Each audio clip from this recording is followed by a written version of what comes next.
weak as we art thou become like us. Thy pomp is brought down to Sheol, a noise of thy beals. The worm is spread under thee, the worms they cover thee. How art thou fallen from heaven, Halel ben Shekar, Lucifer, son of the morning, bright star, son of the dawn. How art thou cut down to the ground, which did weaken the nation. I guess that's an odd choice for introductory music for Proverbs. All right. Welcome to Line by Line Bible Studies. We're continuing in Proverbs. Proverbs 19:19. I'm glad I got 20 there because we only got 10 verses. I'm going to read another 10 verses into the next chapter just for fun. Even though I plan on doing some more reading today for the reading channel, reading the King James Bible. I was going to do some yesterday, but I got busy releasing a song, or preparing it for release. The release date is January 6th, and the song is Crush the Insurrection, Trump.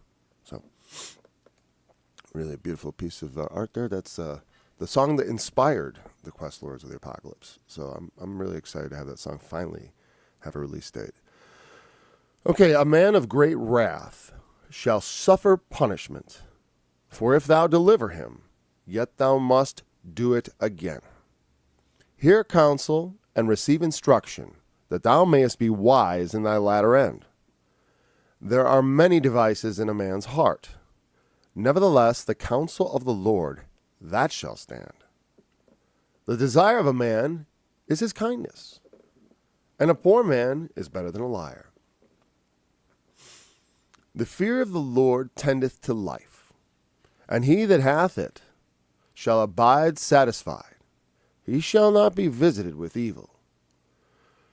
A slothful man hideth his hand in his bosom, and will not so much as bring it to his mouth again. Smite a scorner, and the simple will beware, and reprove one that hath understanding, and he will understand knowledge. He that wasteth his father, and chaseth away his mother, is a son that causeth shame, and bringeth reproach. Cease, my son, to hear the instruction that causeth to err from the words of knowledge. An ungodly witness scorneth judgment, and the mouth of the wicked devoureth iniquity. Judgments are prepared for scorners, and stripes for the back of fools. Wine is a mocker, strong drink is raging, and whosoever is deceived thereby is not wise. The fear of a king is as the roaring of a lion. Whoso provoketh him to anger sinneth against his own soul. It is an honor for a man to cease from strife, but every fool will be meddling. The sluggard will not plow by reason of the cold. Therefore shall he beg in harvest, and have nothing. Counsel in the heart of man is like deep water, but a man of understanding will draw it out. Counsel in the heart of man is like deep water, but a man of understanding will draw it out. Most men will proclaim everyone his own goodness, but a faithful man who can find. Most men will proclaim every one his own goodness, but a faithful man who can find? But who can find a faithful man? Why didn't they write it like that? I love the King James, but sort of. The just man walketh in his integrity. His children are blessed after him. A king that sitteth in the throne of judgment scattereth away all evil with his eyes. Who can say, I have made my heart clean. I am pure from my sin. That's an interesting proverb. It just stands alone. Diverse weights and diverse measures, both of them are alike abomination to the Lord. All right, we're not going to get into all that. Too bad. We're going to get into that later, tomorrow probably, but what a lot of fun. I like that one. Number 8. I went 9. I meant 9 actually, but when I said 8, I was like, yeah, I like 8. I like that he can scatter away evil with his eyes, his very look. Who can say I have made my heart clean? I can't say that because the Lord has purified my heart. That's the only way you can get it, really. No man. Anyway, so let's go back to 19. A man of great wrath shall suffer punishment. And it's and what it's saying is he needs to be punished. You can't, if you deliver him out of the consequences of his wrath, when wrath gets people into trouble and then you let them out of it, you're going to have to do it again, is what it's saying. Because, and it's like I said, you can apply this to raising your children. When they throw fits and they have temper tantrums about not getting what they want, you need to spank them, and punish them. Because if you don't, you're going to have that happen again. And the thing is, when people get to be adults and they haven't learned that lesson, you know what I mean? You're crippling them for life. If they get to adulthood and they haven't learned that you can't throw temper tantrums just because you don't get what you want. We have enough people like that in this world. And nobody likes them. You know? Even their loved ones don't like them.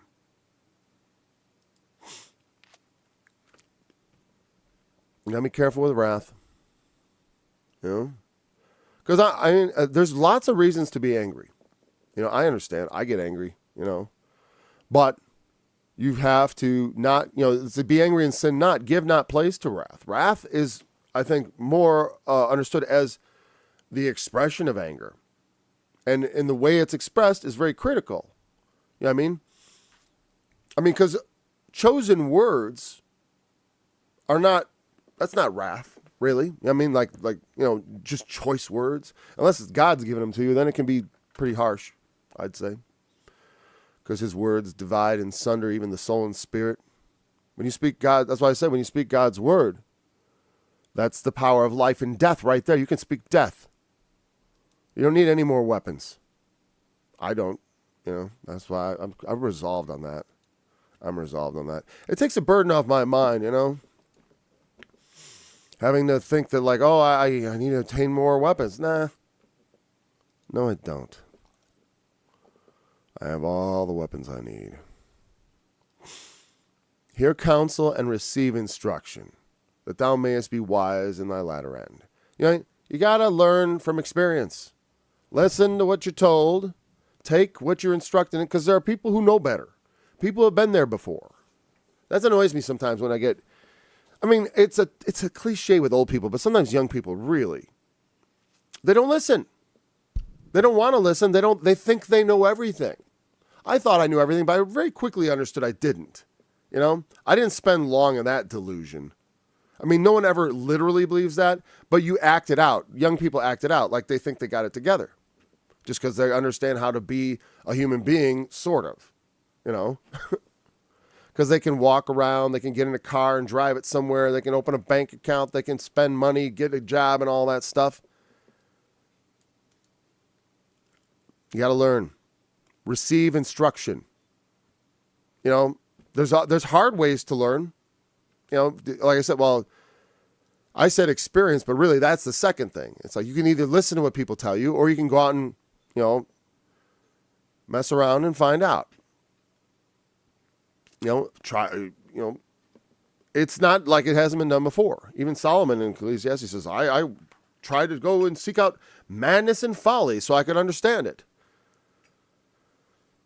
He gave himself to wine.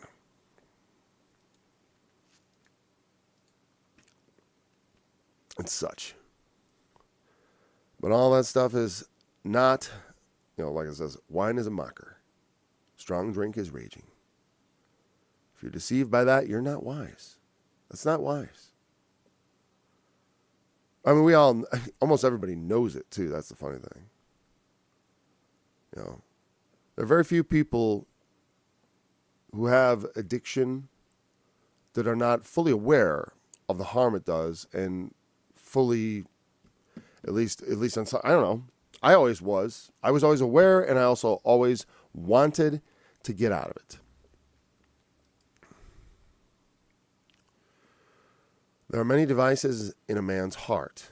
Nevertheless, the counsel of the Lord, that shall stand. This goes back to those verses we were reading earlier where it says, like, man thinks in his head and then the Lord orders his steps. Man thinks in his head and the things that come out of his mouth, you know what? That's of the Lord. Meaning, and what that means is that, like I said, it's because God ultimately is in control. That's why it says, all things work together for good for those that love God, for those that are the called according to his purpose. How else do you think that works? It's because man thinks, and he has a lot of things in his heart he wants to do. He has a free will, right? But nevertheless, the counsel of the Lord, that shall stand. It is not of him that wills or of him that runs, but of God that shows mercy, of God that chooses. He is not our elect. We are his elect. We do not choose him. He chooses us. And that is so very clear in the scriptures. And I hear it all the time. People deny it. Just like the narrative, I hear this narrative like, oh, you can either live forever with God or live forever without God. Where in the Bible is that narrative? That's a false narrative. I never encountered that once in the scriptures. Not even once. Many devices in man's heart. But what's going to come to pass is the counsel of the Lord.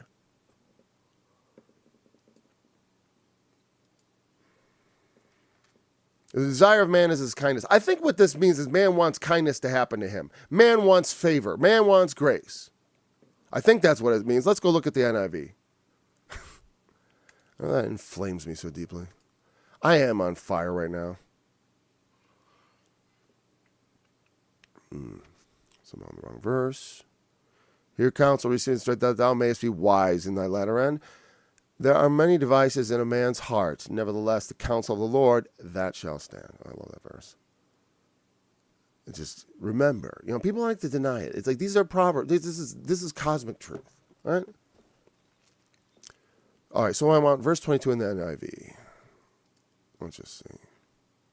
It's funny though I joke about it, I do think they are fine interpreters of the word. I don't always agree. What a person desires is unfailing love. I think that's a bit. Once again, here I'm like, unfailing love. Is that what that word means? Wow, it has that much. That's how conceptual. Like I said, that's a bit interpretive for me. The desire of a man to desire a man. Oh, I'm sorry. I didn't bring you guys over. Oh, wrong one. All right. I brought up the NIV, but I didn't show you. So I'm going to go back and show you that. There's NIV, right? It says, what a person desires is unfailing love. Is there a little thing there? Wait. What does that little note say? Or greed is a person's shame. Wow. So they have, that's, and funny, that's like I say, when I go through these, I often have told you, like, you could take it sometimes two ways. And though one of them is obviously the wrong interpretation of the verse, they're both true. And that's cool because you can be wrong and still be right. I mean, if you know the truth, you can make the verses work. And all it is what happens is if you miss out on something, you might be missing out on a deeper look into the truth. You know what I mean? Like, so we get a verse and we try to interpret it, and we just interpret it conventionally according to what we already understand based on the words there, and we miss out on some nuance. But again, this is talking about man's desire. And it's just said, which is its kindness is goodness or kindness. Now, like I said, let's see, kindness in what sense? Let me just go back down here. Shall said kindness by implication toward God, piety rarely by opposition, reproof, or subjective beauty, favor, good. Yeah, rarely reproof. And I think that's what they were getting at. Or there's something about this verse in the Hebrew that is like questionable, like the pointing of the vowels, that if you change the pointing, all of a sudden it becomes, what did the NIV say? I forgot. The little note says right here, or greed is a person's shame. Like literally, that's what that note said. It said, or greed is a person's shame. Well, that's the note. Yeah. Footnotes. Greed is a person's shame. Oh, a man's desire. I got it. The thing he longs after, right? Man's desire. And then they had the word was is favor, but by opposition is reproof. I guess it is a little foggy there. Anyway, so it's one or the other, right? It's one or the other. Okay. Let's bring it back here. And and a poor man is better than a liar. It seems like that proverb seems constructed as an odd doublet, doesn't it? I think so. I mean, a poor man versus the desire of a man and kindness. Like usually I would think of these as being opposition. So a man's desire. Or maybe, I don't know, I'm not going to try to change the structure. Because I was almost thinking of other ways I could structure it. And I'm like, that's going to get into where I'm really getting sketchy on that. Because I was thinking like, okay, if this is the rich man, sort of the man who is, he has desire, he has lust, he has, some sort of, is that, can I stretch that to lust? Let's see. I just want to think about it from every angle, though. It's not the most earth-shaking moment in the scriptures. What a person desires is unfailing love. What an interesting thought on that one. Kindness. So desire is tava. A desire. And it doesn't say much else. Longing, by implication, a delight, subjectively satisfaction, objectively a charm.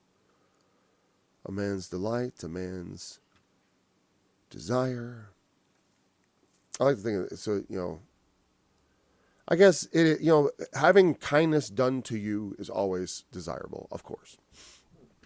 But, here's I get the connection. See, everybody likes to be liked.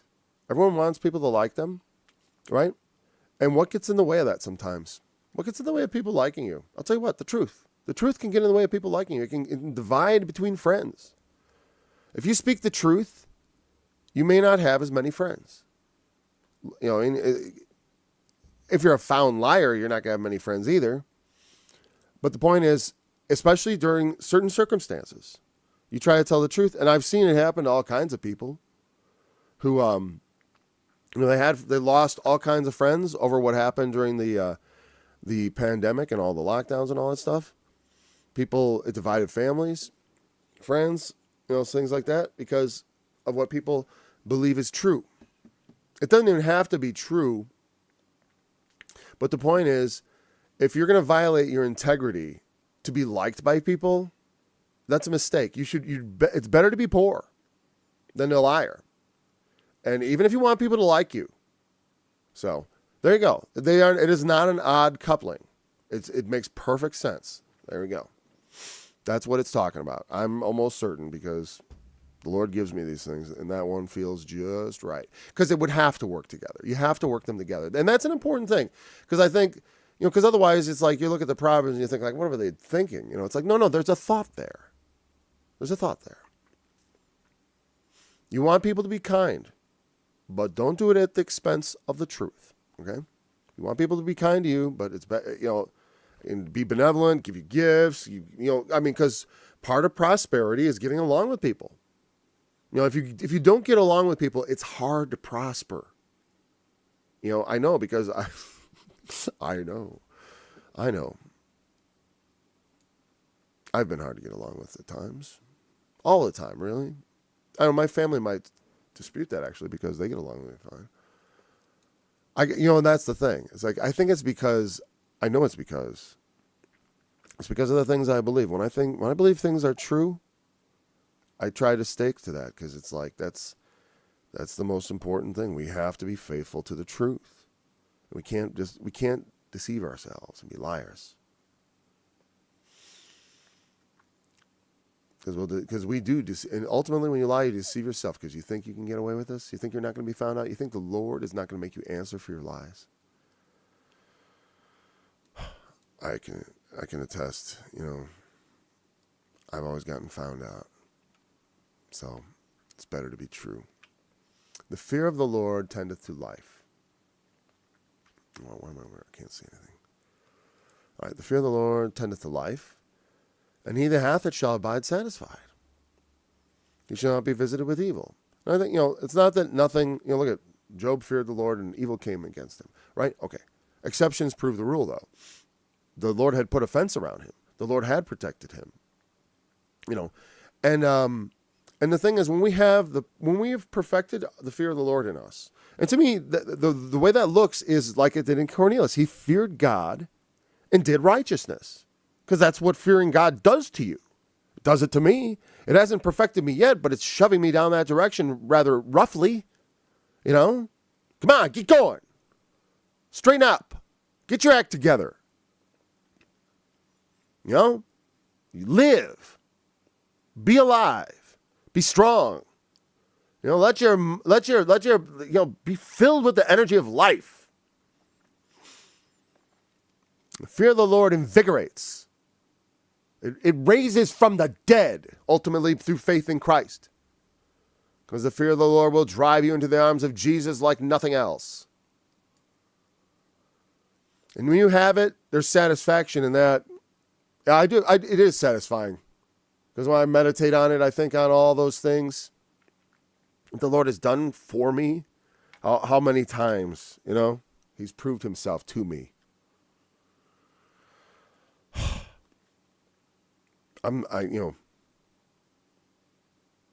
It's it's good to trust the Lord when you can trust Him and fear Him. Like I said, faith comes. Like I said, the fear of the Lord will drive you into the arms of Jesus, because that's what the point is. Because your sins. That's why you should fear God, because you've done wrong, buddy, and God is not happy at all with those sins. Not willing at all to let you off the hook. Not unless you've got the blood of Jesus on you. Which is a weird thing to say. It seemed like, doesn't that make me guilty or something? I got His blood on my hands. I've received it willingly. I know I have His blood. Because I'm saying I have His blood on my hands. I did it. I'm guilty.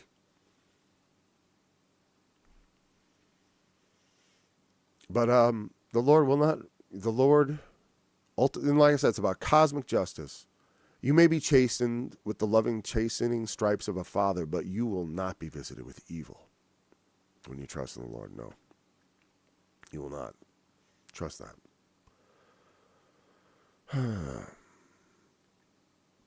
A slothful man hideth his hand in his bosom, and will not so much as bring it to his mouth again. It's how lazy. It's just a proverb on how lazy. I don't think it's something I can. I've never seen anyone that lazy, but it's the point is it's a sloth. I guess it's like a bit of a hyperbole of sloth. It's like a slothful man. And what is slothful? It's funny because we have the sloth, the creature, of course. Slothful, I'm just gonna sluggish, lazy. Okay. I really don't know what to add to that. I don't get much as bring it to his mouth again. Because it's sort of like, I think lazy people don't mind eating usually. To be so lazy you won't eat. But maybe does that mean he hideth his hand in his bosom? Let's see if the NIV has any sort of weird interpretation of that, right? Let's see what they got to say, because otherwise I don't really have anything to say about it. Because it's sort of like, it's just an insult of lazy people. And I'm not dissing it or nothing. I'm just saying it's just there's not much to add. When they've gone to the top shelf, as far as I can tell. That's like, could it be worse? A sluggard buries his hand in the dish. That's what they say. In his bosom, in his dish. Even so, and will not bring it back to his mouth. Okay, this must be talking about something else. He puts his hand in the dish, but won't take it out. Won't bring it back to his mouth.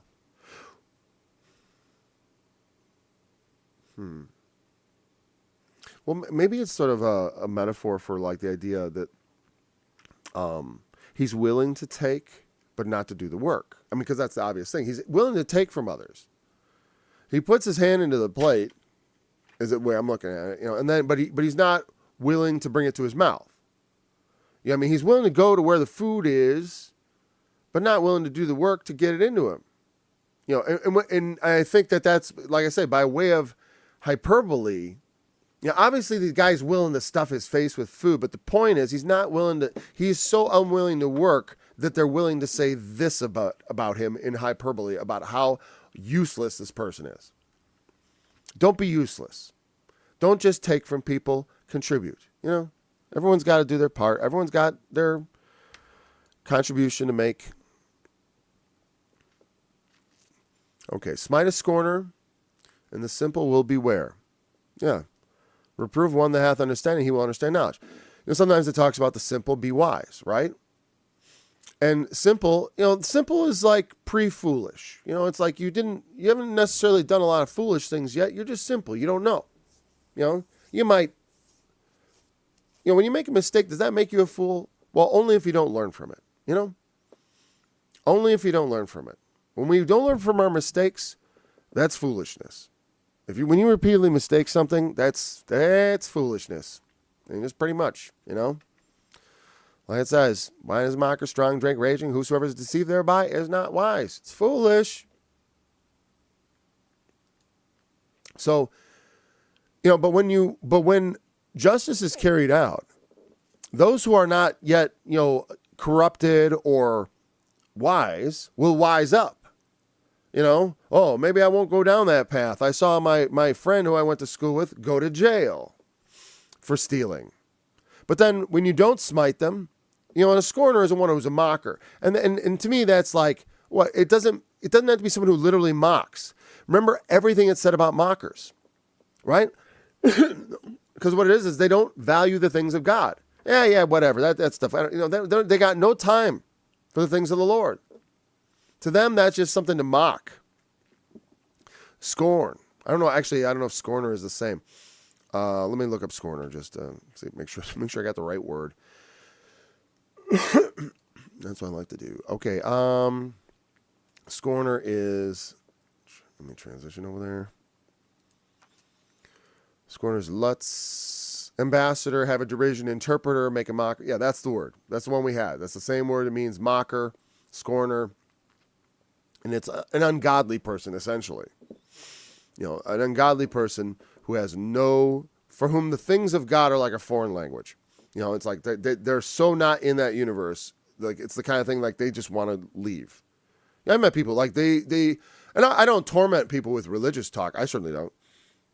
I don't cast my pearls before swine. And that's what I look at a mocker. It's like when someone when they don't want to hear about it, I'm going to give it to them. Unless the Lord moves me in some, you know, like I have some sort of special thing from the Lord that tells me, like, no. You need to shove it down this person's throat. So, I mean, like I said, it's like, if the subject is religion, well, I'm here to talk about it. But I don't pop it into, I don't, like if someone's talking about another subject, I'm not like, hey, Jesus, you know, it's like, like I said, not without some sort of Lord's prompting. You know, if the Lord prompts you to do that frequently, then, you know, God bless you. Ambassador, okay, so we looked at that. We're going to go back. My problem is I'm still on the other page. There we go. So when someone who does not heed the words of God falls into something worthy of stripes, you know, again, don't just it's not like take it upon yourself to go smacking around people who don't think like you do. That's not what it means. Someone who scorns wisdom, who finds themselves, you know, like I said, stripes for the backs of fools. Stripes for the back of fools. Sorry, I want to make both plural. I don't know if that's just my deficit in the way I use English. I don't know. But when we carry out the just punishments for sins that need punishing, it lets people who aren't privy otherwise to beware. And it helps prevent a younger generation from going in, especially I think immediately of crime. And I think of our cities. And it's like people who defy the law, especially when it comes to, defy the law. I certainly don't try to defy the law. I don't believe in that. Not unless the law is truly unjust. Like, for example, I don't believe in the seatbelt law, but I do wear my seatbelt because it's the law. and because my car won't shut up about it, which is really annoying. But though in principle, I think it's absolutely absurd for them to require me to wear safety equipment. I think that's absolutely absurd. And even it could be, I could even see a way like people being offended on the basis of even faith. But like I said, don't throw yourself at the temple. But it's not the same thing. You know what I mean? It's like, it's like wearing why not wear a helmet indoors? You're safer. I mean, what if something fell on you? You never know when the accident's going to come. So why not wear knee pads at all times and elbow pads and safety gloves and safety goggles? You never know. And so, like, people need to be able to make their own safety decisions on that regard, because, like, we can't have, nobody, we're not going to micromanage everybody's life like that. No, just no, simply no. Some people may want to, some people may think it's wise. No. But when they offend laws that are in place because they keep society civil, like stealing, when people steal based on the crime, what level, I mean, we're talking about shoplifting is obviously not the same as armed robbery, obviously. So the punishment should fit the crime. But people, when they commit crimes, they should suffer penalties. Otherwise, people will start committing more of those crimes. That's why we have massive shoplifting problems in towns, in the big cities, certain ones of them where they have these prosecutors that have decided to just not prosecute crimes. Or in certain cities, I know they actually passed ordinances where they don't actually, where it's like by law they won't even arrest someone for stealing less than some amount of money. And so it's like, whoa, you're going to get a lot more of that then, because the simple won't be where. The simple are going to get wise in a wicked way. They're going to wise up and say, like, hey, why should we work hard for stuff when we can just go in and steal and pay no price for it? Why would I do it? And exactly, why would you? Unless you fear God, but they're just scorners. And if you don't make people pay the price for scorning the law and for mocking justice, well, the people who are simple are gonna wise up. Because that goes both ways, both directions. You smite them, people will beware. You don't, they're going to get clever on you. And of course, one that has understanding, if you reprove them, they're going to understand better. I like that. That's how it worked with me. I like to be able to say, like, hey, somebody reproved me about the Trinity. Show me some scriptures that I hadn't really taken into proper consideration. Because as I say, you have to consider all the scriptures. You don't get to cherry pick one that you like that makes it seem like your doctrine is true. You have to take all the scriptures that comment on this particular thing, and you have to reconcile all of them together, or shut up and just say it's a point of dispute that we can disagree with each other and still be Christians. You know what I mean? If you can't figure it out from all the scriptures, then it becomes like one of those things. Like, what's a good example of that? Well, what people think about the millennium. I have a pretty specific ideas about the millennium, but I realize that it's such a big topic that it's kind of like, as far as, well, it's a big topic because it's the future, but it's also like the amount of scripture you get to use to talk about it is really minimal, and you have to stretch it a bit. So, I don't want to be dogmatic when I know I'm stretching it. You know what I mean? So you got to be wise. Take the understanding you have, when it's been reproved. I like the idea of reproof. It's like I don't know if it means to prove again, or just like with replenish, it doesn't necessarily mean to. It means just to fill, apparently in Old English. And so reprove doesn't necessarily mean to prove again necessarily, but in a sense, it's like. It is sort of like you going back again to someone and telling them, remember before you thought you were right. Well, now I'm telling you you're wrong. You're reproved. And that's the thing. Is like you take someone to that state where they're confronting, like it's a test. It's a test. They're proving themselves in a sense of like, are you a true man? Confronted with the truth. Will you cling to the truth, or will you cling to your proud, like, falsehood? and don't always assume people are doing that like they're just proud and clinging to falsehood. A lot of times people are blind. Now, I might have been blind in that moment, and he would have probably been, oh, you won't hear the word. It's like, well, obviously just pray for people when they're blind, because you can't. What can I do about it? What can I do about it? For whose sin am I blind? For mine or my parents?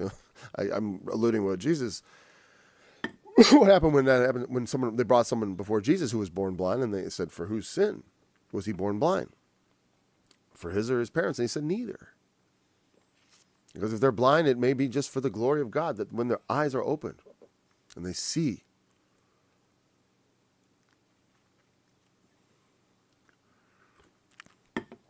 All right, smite a scorner, and the simple will beware, and reprove one that hath understanding, he will understand knowledge. He that wasteth his father and chaseth away his mother is a son that causeth shame and bringeth reproach.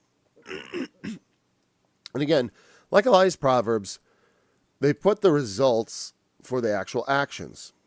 Meaning, how do you waste your father? Well, you have to, one will have to look at what that means, waste. I'm assuming it means like sort of wait, like in the prodigal son, he wasted his father's goods. He wasted what his father gave him in all his, riotous living, right? And chasing away mother, again, mother it's not so much that mother, you're like chasing her out of her house. The point is, like, she'd like to be in your life, right? But you're staying away. It's like, why?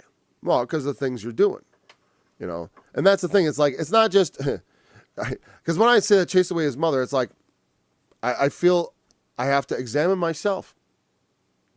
But it's like, I don't chase my mother away because of the evil of my doings. She's gone off on her own because of the evil of her doings. She's the one who's living in adultery. So, that's not me. That's not my fault. That's not my choosing. So, just because someone is like thrust out of your society, it's not necessarily, it depends. It's like, why? What is a mother supposed to do with her son? She's supposed to impart wisdom. She's supposed to impart knowledge. And wisdom and knowledge is in the fear of the Lord. And when people don't fear the Lord, they end up chasing away their loved ones. And really, it's like, I never chased anyone away. She chased me away. That's the truth. And wasted my father. So she deserves to live in luxury and be dead, as it is written. She that lives in luxury, she that liveth in luxury is dead while she lives. And so it is. That is the tragedy of life sometimes, because when things go bad, they go bad. When women go wicked, when men go wicked, when humans go wicked,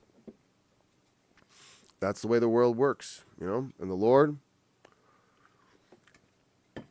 look at, it's like there's wisdom to be followed. There's life. I don't want the woman that exposed me to pornography hanging around with my children. No, I don't. I don't want her taking my children off by herself, alone, without my supervision. No. I regard my own mother as a child molester. So, because what do you call someone who exposes small children to pornography? What do you call that type of person? What would you call someone who does such things? They're definitely buggering children. I don't know, maybe not in the sense of, like they're not touching them, but they're stimulating them. Creeps. That's who my mother is. That's why I have no love for her. Because it's like, I don't even know who she is. That's how I feel. I do not know you. That's how dead it is. Oh, Lord. Now I have a new mother.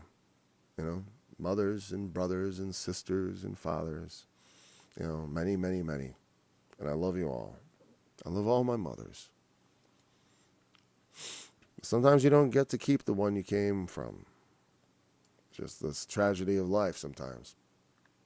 You know. Okay. Yeah. Am I a shameful son? Am I a reproach to my father? No. My father would definitely disagree. I honor my father and my mother. It is rather they that have dishonored themselves. Does anyone like to say she? Because I hate speaking against such things. But you know what? It's the truth. And so I'm just going to say that. Even if it, because I say it because it's the truth about me, and also because, like I said, I'm not gonna lie to make people like me better. That's just no way. My mom and I, we have a great relationship. I wouldn't be perfect if I could say all that stuff. I could just say how my parents were great to me, and I'm been great to my kids. It's like it's a lovely, this unbroken chain of wonderful family life, right? But sometimes all we can do is learn from the mistakes of the past and try to correct what was done in the generations prior to us. Many of us come from broken homes, right? Endeavor that your home be not broken. That's all. Endeavor to make your home a place of joy and happiness and peace, as opposed to one of greed and misery, pain, agony.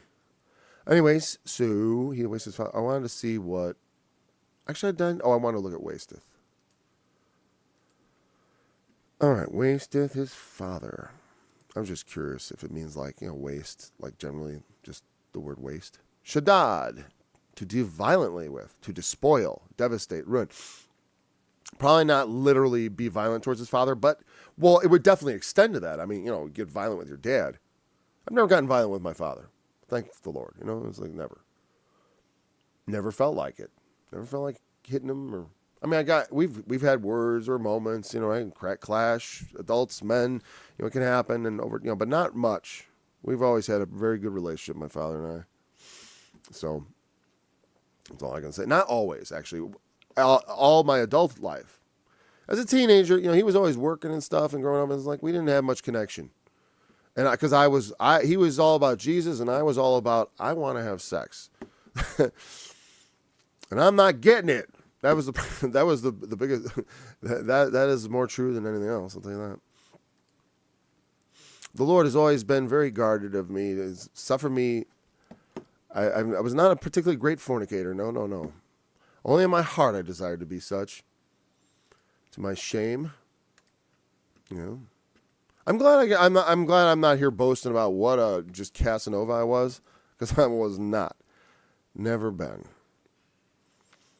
Cease, my son, to hear the instruction that causeth to err from the words of knowledge. And when people tell you things that cause you to err from the truth, especially because we already know, things that take you away from the truth that as far as if you know the truth that is in Christ, if you know that truth, if you know the truth of the scriptures, the righteousness of God, what right and wrong are, what they look like, if you've been given the Holy Spirit, you should know. You should be able to, all you've got to do is ask. You know what I mean? All we have to do is ask. And that's the thing is we know. Sometimes the decisions are, I think the difficulty of making a decision is in exact inverse proportion to the moral, the moral gravity of the situation. Meaning, so it's an inverse. So if there's a lot of moral gravity, it's usually pretty clear what the right answer is. You know what I mean? Oh, should we kill this innocent person? No, that's pretty obvious. No, you don't kill innocent people. What you got rocks in your head? Don't you fear God? Obviously. Now, the things that get down to should we go on vacation to Tampa this year? I mean, I'd be more interested in should we even bother to take a vacation at all? What's this about? Now, I don't want to guilt people about their ease, but like I said, it astounds me. I really want my Israel song to come out because they just support the killing thousands of people who really have nothing to do with terrorism. For example, like even recently, this story is not controversial. It's completely true. The Israelis shot 3 prisoners of their own of the hostages that the Hamas had taken. 3 young men, shirtless and waving white flags, were shot by their own, and they were yelling out in Hebrew and telling them who they were, and they were like, "Oh, we thought it was a trap." But that's what they do to the Palestinians too. When the Palestinians surrender, it's the black flag. They shoot them dead. That's what they do. You support that? I don't support that. I don't support that. I read a lot about Israel in the Bible, and I think that the people living there right now, you know what? 85% you think what's going on up there in Gaza is a good idea? You people are in big trouble with God. You're in big trouble with God. Don't think being God's chosen people has ever protected you from his wrath before. Do you think it did? You ever read Jeremiah? Huh? You ought to start reading it right now. God is not happy.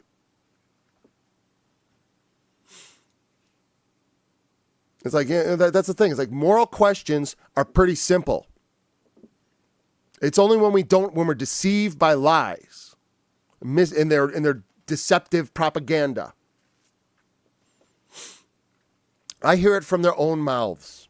They regard women and children. They're all combatants. They're all Hamas. They're all terrorists. That's how they do it. That's how they roll. They've said it themselves. I heard it out of their own mouths. So they are out of their own mouths. The judgment proceeds. Such foolishness. Such wickedness. So much murder. You know? I'll tell you what. You know, like I said, it's like the importance of your decision ain't not gonna matter much when it's not life and death or taking stuff from people. If it's just like, do I zig or do I zag? Should I get the blue one or the red one? Who cares? You know? In the end, the one who does is the Lord. He cares because all kinds of things go on in our minds, but God's will is what gets done. And that ultimately, you know, people are like, why even this and the rapes and all that and all this awful. Yeah, that's all part of it. Yeah, you know, I tell you what, I don't like it any more than you do that God brought pedophiles and rapists into the world. But, you know, I think he looks at them as not much different than us. You know, not much worse than us. So it's like, and maybe some of them, even among them, there's those that will be forgiven in turn from their sins. You know, generally, you know, we don't, you know, some sins, I'll tell you what, when you do them, it's sort of like you've got a death sentence on you. Like murder. You know, it's like you got to pay for it. When you do a murder, it's not just killing.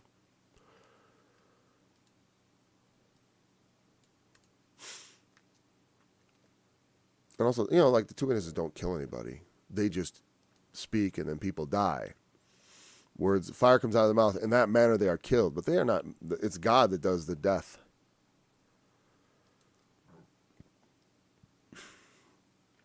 An ungodly witness scorneth judgment, and the mouth of the wicked devoureth iniquity. Again, there's this theme of like, you know, the fools drink up folly, and the wicked devour iniquity. And like I said, I relate it to what Jesus said about, you got to eat my flesh and drink my blood. We got to eat and drink Jesus Christ. He is our daily bread. You know, and the way we do that is by contact with the Word of God, because He is the Word of God. When we read the Bible, you know, especially, you know, again, not everything is going to have the same impact.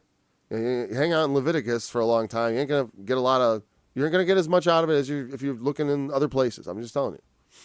Or Numbers, you know, there's things there. There's a schoolmaster there to teach. And I want to do those books eventually. We will. And I don't know. Well, there may be a reading version of like Numbers. I don't know. And then maybe I'll look at like a way to maybe break it up into like some sort of a little different kind of study. You know, because there's whole chapters of genealogies, which is like, you know. An ungodly witness scorneth judgment, and the mouth of the wicked devoureth iniquity. Okay. So, like we have to eat and drink Jesus, the wicked eat and drink the evil of their lives. You know, the evil, the iniquity. corruption. I do think of iniquity, at least the English word, as sort of like the corruption of sin, or that's sort of that quality in us that leads to sin. But it actually is sin itself. It's aven, trouble, sorrow, or wickedness. Bethel famously had its name changed by the prophet. I forgot which one. Maybe it was Bethaven. Was that Amos? I don't know. But he called, instead of Bethel, he called it Bethaven. Instead of the house of God, the house of trouble or sorrow or wickedness. It can mean all those things. Yeah. And then from that unused meaning perhaps to perhaps meaning properly. I love it with perhaps properly. Why am I meaning perhaps is what, to pant, hence to exert oneself usually in vain. That to come to naught. And then strictly this word means nothingness, also trouble, vanity. I like the idea of nothingness because it was instead of the house of God, it became the house of Aven. Bethaven, house of nothingness, house of emptiness, or of an idol. That literally specifically because there was an idol there, the house of Bethaven, the idol that was placed at that place, because they set up the golden calf. I believe was it at Bethaven, Bethel. I mean, and one at Bethel and one at Dan. By Jeroboam. Is that not where? So I'm going to be looking forward to reading those Samuel passages to get all that revved up in my mind again. All right, let's go back to the text. Oh, I didn't even bring. Sorry, I didn't show you Aven, and I was over there. Bethaven.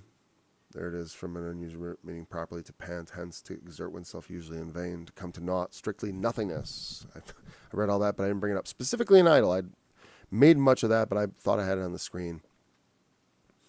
Problem is I'm looking at, there's two different things in front of me, and it's like, and I'm having to constantly switch back and forth. So, all right,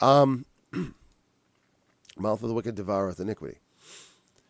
So as much as we are into Jesus, they are into the sin and the wickedness and to the nothingness. And that's a good Bethel, the house of God, and Bethaven, the house of nothingness, or whatever you want to say, the house of idols. As we follow the Lord, they also follow their evil. And, that's what it is that we have to eat and drink Christ, because if we're not eating and drinking him, we're going to be sustaining ourselves with something else. No one abides empty. That's what people think they can just be, just be a complete nothing. And I'll have no, it's everyone has moral values. I mean, they know that. Nobody says they don't. But they'll say like, I don't believe in God. It's like, that's fine. I mean, plenty of people don't fear God without even declaring atheism. Oh, I went so far down. And an ungodly witness, I said, scorneth judgment. I didn't really cover that part. But, yeah, well, obviously, scorn, again, is going to be that word for mockery, I believe. Just going to check it real quick without bringing it up on screen. So I know I'm not bringing it up on screen. Scorneth is lutz, again, that ambassador word that means ambassador, but also somehow it means through the idea of jabbering languages. This is sort of the idea of mocking a foreigner, but one who scorns. Judgment, they don't, and that's what's saying, an ungodly witness, a witness that is not, fear God and, believes that they can lie with impunity. Well, that's going to be a mockery. They're going to make a mockery of justice, And therefore, the mouth of the wicked devoureth iniquity is put in that context because they're the ungodly witness. Judgments are prepared for scorners, and stripes for the back of fools. Yeah, those that scorn, there's something called perjury. When you lie on stand, that's a serious offense. Unless you're Bill Clinton.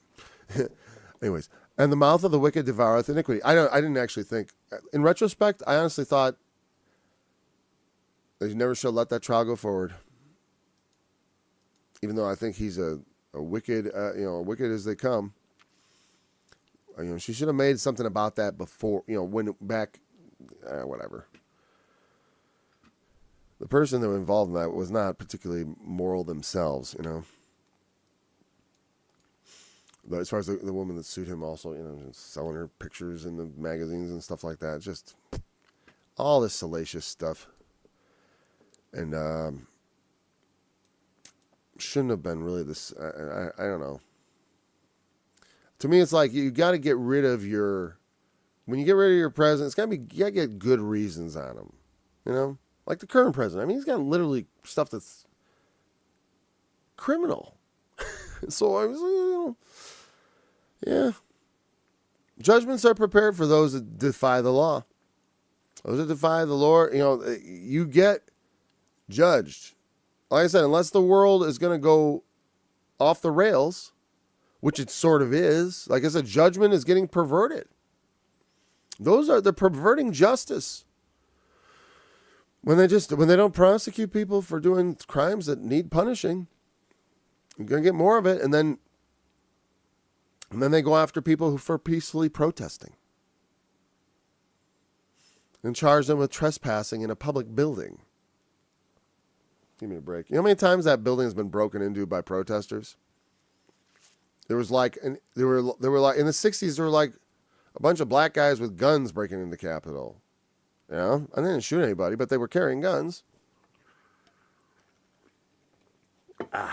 It's just a building. But, they wanted to make examples of people. And that's the thing, is like, if you don't walk a pretty tight road in this world, and then you displease the authorities, they can trump up charges on you and totally put you, and that's the thing, is like, here's the problem. And this is a problem. It's a great evil in the world. It's when justice is perverted, the righteous become the scorners. We become the ones that, like Jeremiah was treated like a mocker, treated like a scorner. How dare you say this about Israel? There were prophets telling them that, no, it's going to be fine.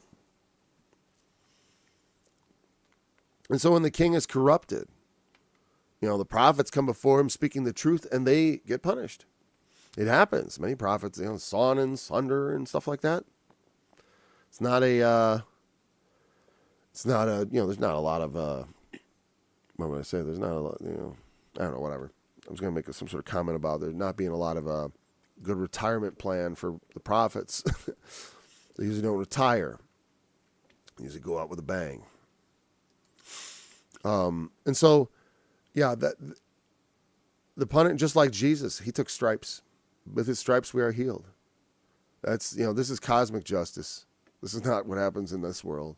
Not under the sun necessarily. This is how it ought to be. Because Solomon knows this is what it's for. And sometimes the world does work that way. Like I said, even Rome had justice. Otherwise, Paul wouldn't say what he said about the powers that be. That God has ordained them. To punish evil. To punish evildoers. They bear not the sword in vain, so you got to be careful. But ultimately, as a believer, you have to be willing to take the punishment for speaking the truth. And even if they have some, even if they had something on me, whatever, it doesn't matter for what. I don't care. If it draws the attention, they can get you with something. Like they say, show me the man, like now they say, as Stalin said, show me the man, or it wasn't Stalin, it was like one of his chief, helpers or whatever. Show me the man, I'll show you the crime. His, secret police head or whatever, I forget. Show me the man and I'll show you the crime. Because you're supposed to find a crime and then go look for who did it. Not look at people and try to make them guilty of things. Our country has so many just laws on the books that it's almost shocking to me that they couldn't find anything really legit to prosecute the president under, the former president. Anyways, yeah. Fools should get stripes, and foolish behavior will lead to painful experiences, even if people don't give you whippings anymore for being a fool.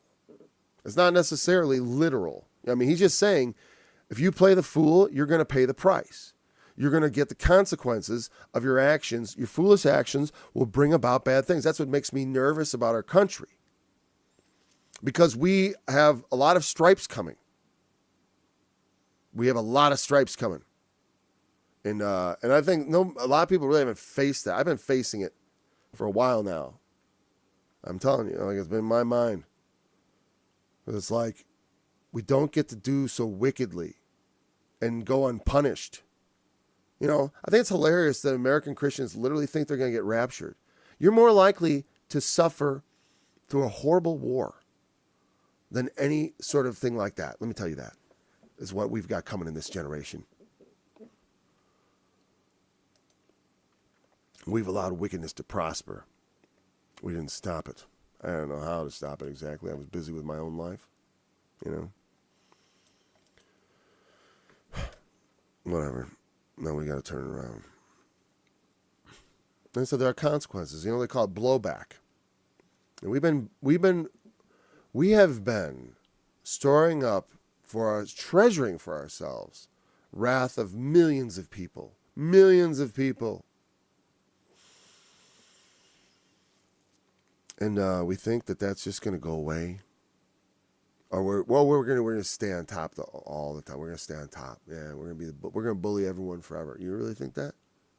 That's going to work? We're going to be able to maintain that?